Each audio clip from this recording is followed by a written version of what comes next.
Welcome to our YouTube channel. तो ये video उन लोगों के लिए है जिनके इंग्लिश में मार्क्स नहीं आ रहे या जो बिगनर्स हैं।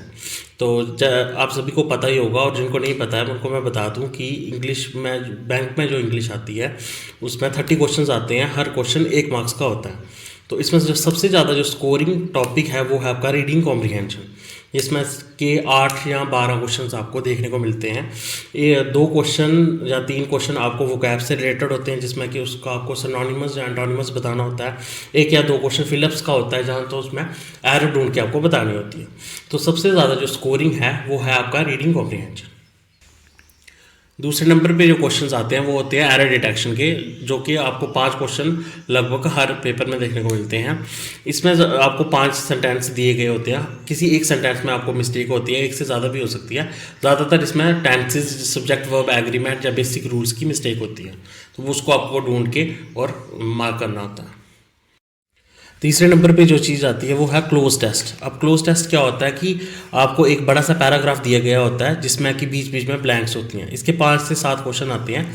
इन ब्लैंक्स में आपको जहाँ तो वोकैब्स दिए गए होंगे, जहाँ तो ईडियम फ्रेजेस, इनको भरना होता है। 5 ऑप्शन दिए गए होते हैं, उसमें से आपको अप्रोप्रिएट चूज़ करके उन ब्लैंक्स में फिल करना होता है। नेक्स्ट जो टॉपिक आता है वो आता है पैराजम्बल का। पैराजम्बल या क्लोज टेस्ट दोनों में से किसी एक ही आपको आपके पेपर में देखने को मिलेगा। इसमें आपको 5 से 7 क्वेश्चन होते हैं। इसमें 5 से 7 लाइनें दी गई होती है आपको, उनको आपको प्रॉपर सीक्वेंस में बिठा। बच्चों को ये टॉपिक काफ़ी डिफिकल्ट लगता है। नेक्स्ट जो लास्ट टॉपिक आता है, जो बचे हुए मार्क्स हैं, उसमें से कभी कभी आपको द मैच द कॉलम देखने को मिलते हैं। फिलिंग द ब्लैंक्स होगी, meaning of the given words, जिसको सेंटेंस में प्रॉपर यूज़ किया है या नहीं किया है वो आपको बताना होता है। करेक्ट रीअरेंजमेंट करने होते हैं, जब फ्रेज को रीअरेंज करके लगाना होता है। तो इसी तरह का आपका पूरा जो पेपर है इंग्लिश का वो 30 मार्क्स का हो गया। अब आपको स्ट्रैटेजी मतलब कि करना कहाँ से है ये सारा कुछ जो मैंने ऊपर बताया आपको। तो सबसे पहले आपको करना है डेली एडिटोरियल जो आता है, कोई भी टीचर से आप कर सकते हो। मैं निमिषा बंसल मैम का करता हूँ।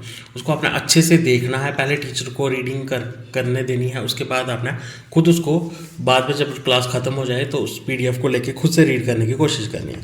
और अगले दिन जब आप क्लास देखने जाओ तो उससे पहले जो वोकैब्स आपने नोट की हुई है उसको आपने रिवाइज करना है, और फिर अगले दिन का एडिटोरियल देखना है।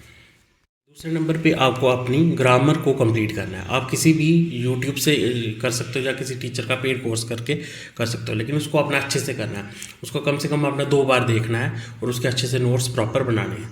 ज़्यादा फोकस आपको जो टेंसेस होते हैं उसमें देना है, सब्जेक्ट, वर्ब, एग्रीमेंट पे देना है। कनेक्टर, स्टार्टर के क्वेश्चन हो गए, और जो बेसिक रूल्स होते हैं उनको अपना अच्छे से नोट करके और रिवाइज करने हैं बार बार। जब ये 2 चीज़ें आपकी कंप्लीट हो गई तो आपको कोई कम से कम 15 दिन के बाद किसी टीचर की क्लासेस देखना स्टार्ट करनी है। यूट्यूब से देखना स्टार्ट कर दिया करो।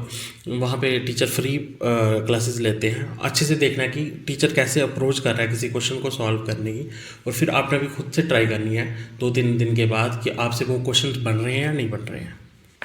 लास्ट में आपको सेक्शनल इंग्लिश के मॉक टेस्ट लगाने हैं, अच्छे से उनका डिटेल में एनालिसिस करना है और अपनी मिस्टेक्स देखनी है कि आपकी कहाँ आप लैग कर रहे हो और उन पर वर्क करना है।